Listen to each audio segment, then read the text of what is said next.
Hello दिसलं का पाठ? Tap button. दिसलं का पाठ? Tap button. आलं बघ कपाट आलं. एकच वादा राहुल दादा. लिहून येणार कोण? कपाट शिवाय हाईच कोण? धन्यवाद.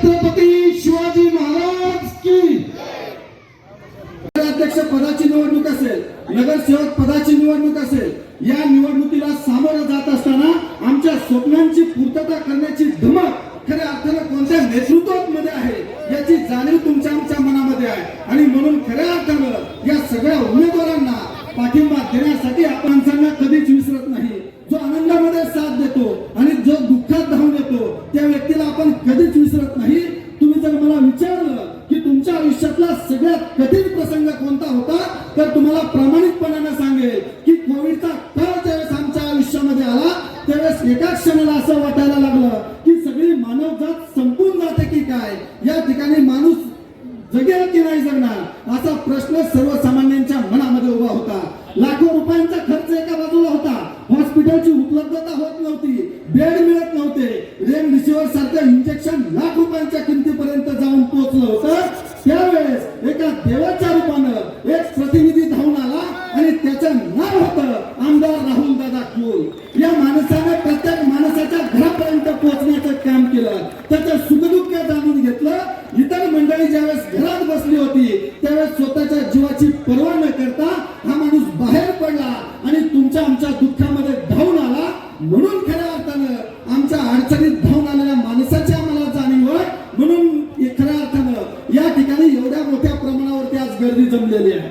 खरं तर बाहेर गेल्यानंतर आमच्या दौंडच्या विकासाबाबतीत गप्पा मारल्या जायच्या, आम्हाला प्रश्न विचारले जायचे, परंतु सांगायला अभिमान वाटतो की ज्यावेळेस आम्हाला बारामतीच्या सत्र न्यायालयामध्ये सगळे कामधंदे सोडून जाऊन दिवस बसावं लागायचं, त्या वकिलांना पैसे द्यावे लागायचे, आमचं नुकसान व्हायचं, ही अडचण आदरणीय दादांनी ओळखली आणि तुमच्या आमची सोय व्हावी, बारामतीला जाणं बंद व्हावं म्हणून खऱ्या अर्थानं सत्र न्यायालय दौंडला आणण्याचं काम कुणी केलं असेल तर ते आदरणीय दादांनी केलेलं आहे. खऱ्या अर्थानं आम्ही काम करावं म्हणून प्रयत्न करत होतो. प्रांत कार्यालय दौंडमध्ये आलं पाहिजे, शेतकरी त्या ठिकाणी आले पाहिजे, आमची बाजारपेठ या ठिकाणी खुलली पाहिजे, 2 पैसे आमच्या बाजारपेठेमध्ये आले पाहिजे, ही भावना आदरणीय दादांच्या मनामध्ये होती. आणि म्हणून खऱ्या अर्थानं प्रांत कार्यालय सुद्धा दादांनी या ठिकाणी दौंडमध्ये आणलं. इतकंच नाही तर रस्त्याचं फार मोठ्या प्रमाणावरती जाळं दादांनी उभा केलं. आरोग्याची अडचण लक्षात आली आणि आमच्या दौंड शहरातलं जे सरकारी हॉस्पिटल आहे ना ते हॉस्पिटल सुसज्ज झालं पाहिजे ही भावना दादांच्या मनामध्ये होती. खरं तर मित्रांनो मला जास्त बोलायचं नाही, परंतु मला जर तुम्ही विचारलं ना ही निवडणूक कशाची आहे तर तुम्हाला प्रामाणिकपणाने सांगाल या दौंड शहराच्या विकासाचा पाया आदरणीय दादांनी कधीच बांधलेला आहे. आता येणाऱ्या 5 वर्षात फक्त त्याच्यावरती बांधकाम करायचं आणि कळस त्या ठिकाणी लावायचा आणि मागणार आपण स्वतः असेल, करणार आपण स्वतः असेल ना तर कुणाच्या दारात जाऊन आपल्याला वाट बघायची गरज पडत नाही. खऱ्या अर्थानं आदरणीय दादांच्या ती ताकद आहे, पडेल तो शब्द पूर्ण करण्याची धमक आहे. मला सांगायला अभिमान वाटतो की निवडणुकीच्या निमित्ताने जाहीरनामे काढले जातात, वाटले जातात, आश्वासनं दिली जातात, परंतु ती आश्वासनं जाहीरनाम्यावरती जी आश्वासनं आहेत ती पूर्ण केले हे सांगण्याचं धाडस लागतं आणि त्या धाडस आदरणीय दादांच्यात आहे. हे धाडस मित्रांनो सहजासहजी येत नाही, त्यासाठी कामाचा माणूस लागतो. दादा तास भाषण करतात, परंतु एक निरीक्षण करा, आदरणीय दादा तासाच्या भाषणात आणि 1.5 तासाच्या भाषणात फक्त विकासाचं विजन मांडतात. तुमच्या आमच्या पोरांना जर उज्ज्वल भवितव्य द्यायचं असेल, आमची पोरं चांगल्या शाळेत गेली पाहिजे, चांगलं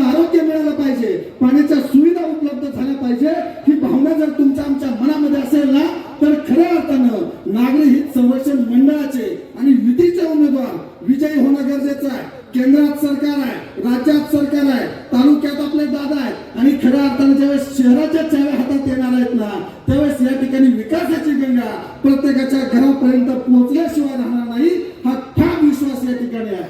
मित्रांनो, विधिमंडळातली भाषणं करा, दौंड शहरापासून ग्रामीण भागापर्यंत जे प्रश्न आदरणीय दादांनी मांडलेत ना ते तडीस नेण्याची धमक कोणाच्यात असेल तर त्या आदरणीय दादांच्यात आहे. कोणत्या मंत्र्याला कोणत्या खात्याला कोणता प्रश्न विचारायचा याचं अचूक ज्ञान दादांकडे आहे, प्रशासनाची जाण आहे आणि त्यांच्या सोबतीला लाख मोलाचा अनुभव असणारे आदरणीय प्रियंसुखजी कटारिया हे डबल इंजिन आहे आणि डबल इंजिन रुळावरती आलं ना तर विकासाची घोडदौड कोणच थांबवू शकत नाही. कारण एका बाजूला अनुभव आहे आणि एका बाजूला युवा नेतृत्व आहे. खऱ्या अर्थाने ही सांगड शहराच्या दृष्टीने आपल्याला घालायची आहे. शेठजींच्या बाबतीत काय बोलणार, जे का रंजले गांजले त्याशी म्हणे जो आपुले तोची साधू ओळखावा आणि देव तेथेची जाणावा. जो आगला वेगलाय, जो दुःखीत आहे, जो पीडित आहे त्याला सगळ्यात मोठा आधार कुणाचा असेल तर तो शेठजींचा आधार आहे आणि अशी माणसं सहजासहजी मिळत नाही. म्हणून मला तुम्हाला विनंती करायची आहे, आपल्या पोरांच्या भवितव्यासाठी आणि आपल्या भवितव्यासाठी या शहराच्या विकासासाठी मला ठाम विश्वास आहे. पुन्हा सांगतो, आदरणीय दादा आणि शेठजी जो जाहीरनामा आणि जो वचननामा तुमच्या समोर मांडणार आहेत ना तो पूर्ण केल्याशिवाय राहणार नाही. कारण आमचे नेते तसे लाख मुलाचे आहेत, जसं बोलतात तसं करतात. मला सगळ्यांना विनंती करायची आहे की आपल्या भवितव्यासाठी आपण नागरी हित संरक्षण मंडळ आणि महायुतीच्या उमेदवारांना प्रचंड बहुमतानं त्या ठिकाणी विजयी करावं. धन्यवाद. प्रचाराच्या सांगतेच्या निमित्तानं सन्मान्य रामदादा कुल, या दौंडनगरीचे माजी नगराध्यक्ष प्रियंसुखजी कटारिया आणि 2 तारखेला जी निवडणूक मतदान होणार आहे त्या मतदानाच्या दिवशी आपण आमचे 26 नगरसेवकांना प्रचंड बहुमताने निवडून द्याल हीच माझी या तमाम दौंडच्या जनतेला विनंती असेल. विकासाची कामं काय असतात, आज दुपारी दौंड शहरामध्ये एक सभा झाली, त्या सभेमध्ये फक्त सांगण्यात आलं की विकास कुठं आहे. तर माझं त्या विरोधकांना एक सांगणं आहे की माझ्यासोबत 2 व्हीलरवर चला, मी तुम्हाला विकास कुठं कुठं झाला ते दाखवतो. कारण की दादांनी फक्त विकासाच्याच कामं केल्यात, बाकी तुमच्यासारख्या पोकळ गप्पा मारण्यामध्ये त्यांनी त्यांचा वेळ घालवला नाहीये. आम्ही विकासाचं काम सांगायला गेलो तर दादा हे लोक आमच्या अंगावर आले. आता ह्यांना विकासाचं काम सांगायला गेलं ना तर ह्यांना एवढी मोठी अडचण होते की खरं सांगितलं की ह्यांना रागच येतो आणि राग असा येतो की ह्यांना तो राग अनावरण होतो. तुम्ही एक व्हिडिओ पाहिले असेल की त्या व्हिडिओमध्ये कशा पद्धतीने हे बाकीचे सगळे लोक अंगावर येण्याचा प्रयत्न करतात. पण तुम्ही किती पण अंगावर या, आम्ही राहुल दादाच्या माध्यमातून तुम्हाला शिंगाव घेतल्याशिवाय राहणार नाही.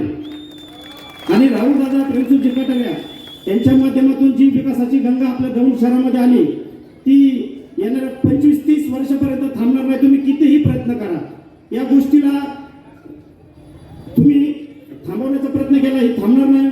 आणि शेठीच्या माध्यमातून दादाच्या माध्यमातून या दौंड शहरामध्ये येणाऱ्या 2-3 तारखेला या नागरिक संरक्षण मंडळ, RPI, PRP, भाजपा पुरस्कृत सर्व पॅनलचे उमेदवार प्रचंड बहुमताने विजय होतील अशी ग्वाही मी या ठिकाणी देतो. या प्रचाराच्या माध्यमातून आमचे रिपब्लिकन चळवळीतले सतीशभाऊ थोरात असतील, प्रकाशजी भालेराव असतील, आरिफ शेख असतील,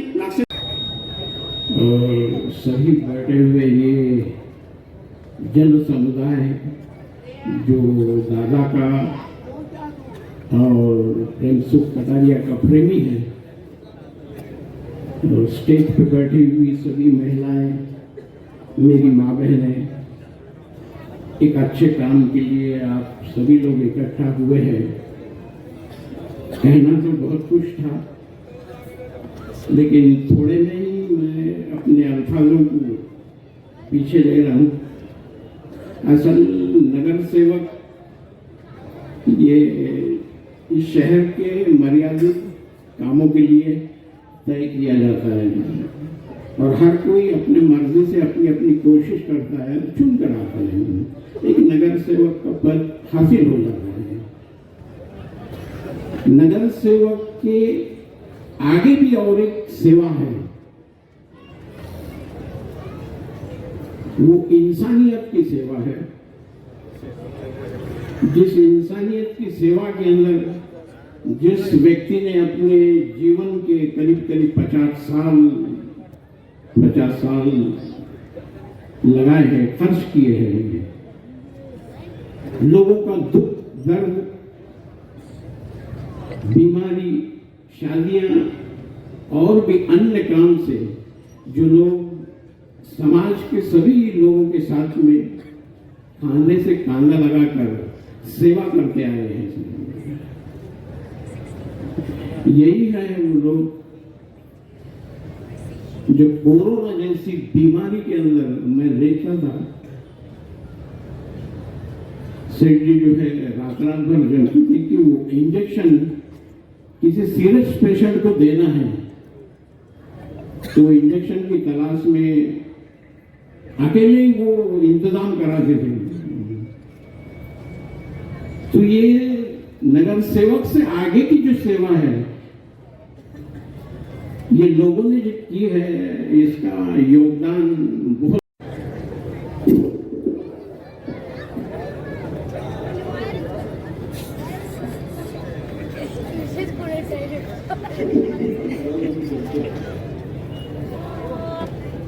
तालुक्याचे लोकप्रिय आमदार राहुल दादा, मंचावर उपस्थित असणारे आणि नागरिक संरक्षण मंडळाला पाठिंबा दिलेले सर्व पक्षाचे प्रमुख, सर्व उमेदवार आणि बराच वेळ थंडी, मला तर फार वाटते तुम्हाला वाटते की नाही माहीत नाही, पण थंडीमध्ये सुद्धा उपस्थित असणाऱ्या माझ्या भगिनींना खरं तर मला वाटले एवढी मोठी सभा होईल असं स्वप्नातही वाटलं नव्हतं. पण बघा, दादांवर प्रेम करून उपस्थित आहात. मी खरंच मनपूर्वक सगळ्याचं आभार मानतो. त्याचं कारण नीट लक्षात घ्या, ज्याने केलंय ना तो वस्तुस्थितीला दाखवत असतो.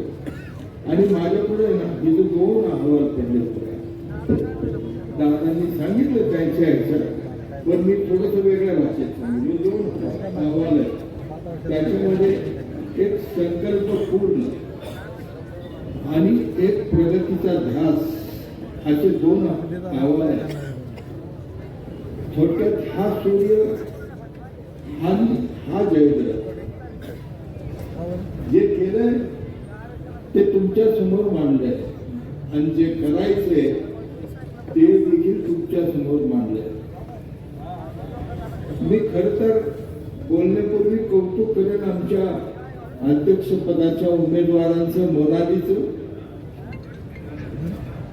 जसं मी सांगितलं की आज एवढी गर्दी होईल असं वाटलं नव्हतं, पण आज ती एवढं बोलेल हे देखील वाटलं नव्हतं.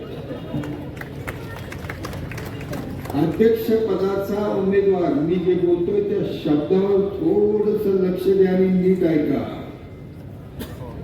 अध्यक्ष पदाचा उमेदवार नवखा, नवीन, सुशिक्षित, सगळ्या बाजूनी योग्य असलेला आपण उभा केलाय आणि त्याचा प्रत्यक्ष पुरावा त्यांनी दौंडच्या विषयीची संकल्पना त्यांच्या मनातली या ठिकाणी बोलून दाखवली हे लक्षात घ्या.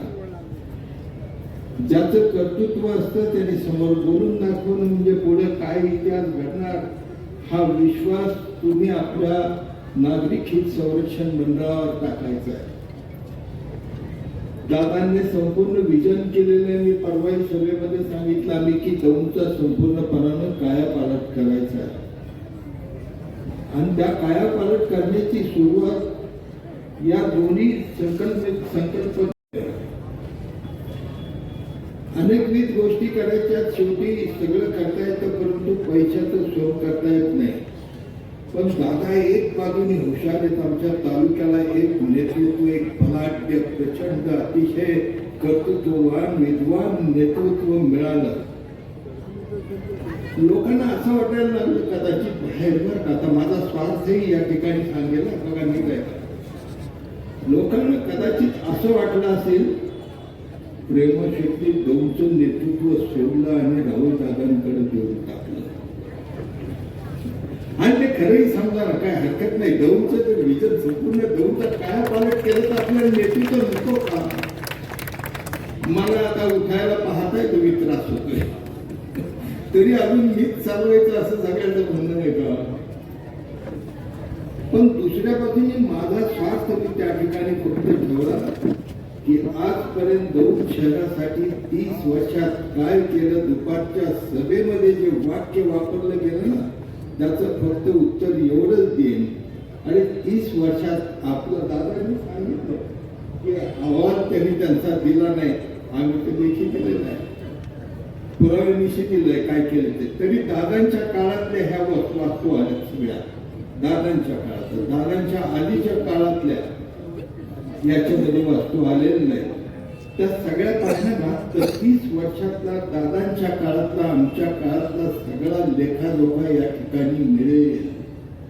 म्हणून आम्ही सांगतो की जे केलंय ना त्याचं आम्हाला काहीच वाटत नाही. दादांचं नेतृत्व मिळालं हेच महत्वाचं आहे.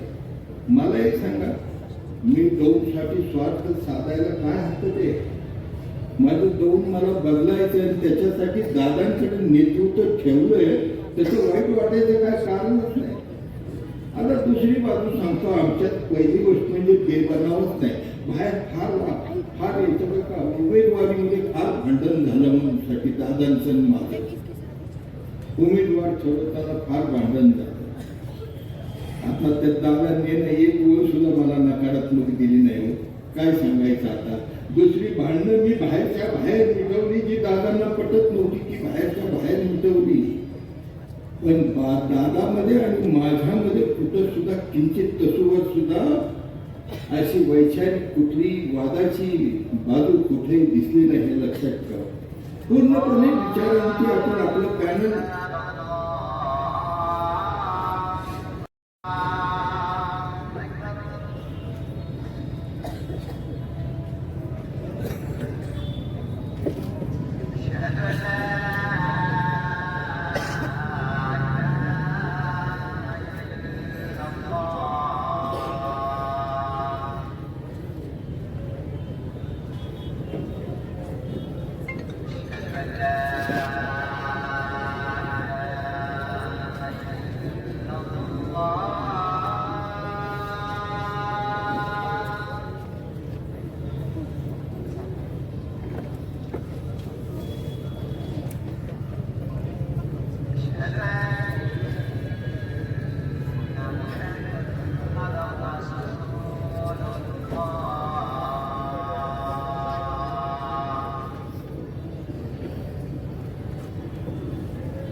विराजमान असलेले आमचे माननीय दौंडचे सर्वांचे लाडके सन्माननीय आमदार साहेब ऍडव्होकेट राहुलदादा कुल, तसंच माजी नगराध्यक्ष प्रेमसुखजी कटारिया, सर्व व्यासपीठावर असणारे मान्यवर आणि माझे सर्व मतदार बंधू आणि भगिनींना या ठिकाणी आल्याबद्दल आपल्या सर्वांचे मी मनापासून आभार मानतो. खूप छान छान या गोष्टी आपल्याला या ठिकाणी ऐकायला मिळालेल्या आहेत. आमचे बंधू यांनी उत्तम असं मार्गदर्शन केलेलं आहे. रावदादांचं कर्तृत्व जे आतापर्यंत झालेलं आहे ते त्यांच्याकडून ऐकलं आहे आणि आपण सर्वांनी ते अनुभवलं देखील आहे. कोविडच्या काळामध्ये खरोखर अतिशय उत्तम कामगिरी आपल्याला राहुलदादांच्या माध्यमातून पाहायला मिळते, जेणेकरून दौंड तालुक्यामध्ये सर्व कोविडच्या परिस्थितीला मात देण्याचं कार्य त्यांच्या मार्फत आपल्याला पाहायला मिळतं. मी स्वतः कोरोनाच्या काळामध्ये त्रस्त होतो आणि मरणावस्थेमध्ये होतो आणि मरणावस्थेमध्ये असताना मला रुबियोल या ठिकाणी ऍडमिट करण्यात आलेलं होतं आणि त्या काळामध्ये ऍडमिट असताना मला व्हेंटिलेटरची आवश्यकता होती. व्हेंटिलेटर मिळत नव्हता. प्लाझ्माची आवश्यकता होती. प्लाझ्मा मिळत नव्हता. कोणीही आपल्या जवळ येऊन भेटावं अशी परिस्थिती त्या ठिकाणी नव्हती. पण तशा परिस्थितीमध्ये एक व्यक्ती माझ्यासाठी निश्चित धावून आले. सर्व मुलांना माझं ब्लड ग्रुप चेक करून योगेश्वरी हॉस्पिटलमध्ये आमची बहीण आहे, तिच्याकडे पुरावे आहेत की कशा प्रकारे योगेश भैया माझ्यासाठी धावून आले. तरुणांना त्यांनी गोळा केलं, माझ्या ब्लड ग्रुपला मॅच होईल असा प्लाझ्मा ते घेऊन आले आणि त्यांनी कुठल्याही प्रकारे स्वतःच्या जीवाची पर्वा न करता माझ्यासाठी ते धावून आले आणि माझ्यासाठी जसे राहुल दादा आरोग्य दूत झाले तसे योगेश भैया देखील आरोग्य दूत म्हणून माझ्यासाठी धावून आले.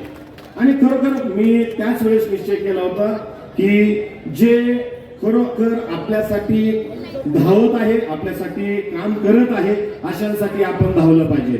आणि आज या ठिकाणी जी बहुसंख्येने आपण या ठिकाणी उपस्थित आहोत ती या गोष्टीची गवाही आहे की आपण जे कार्य यांच्या मार्फत आपण अनुभवलेलं आहे त्याचं प्रेम आपण या ठिकाणी व्यक्त करत आहोत. एवढंच नाही तर मला हे देखील सांगायला आवडेल की राहुलदादा असो, प्रेमसुखजी कटारे असो, त्या ठिकाणी योगेश भैया असू द्या, त्या ठिकाणी राजेश भैया गायकवाड असू द्या, या सर्वांनी आपला मी ख्रिश्चन समाजातून आहे, आमच्या समाजावर देखील त्यांनी खूप सारं सहकार्य केलेलं आहे.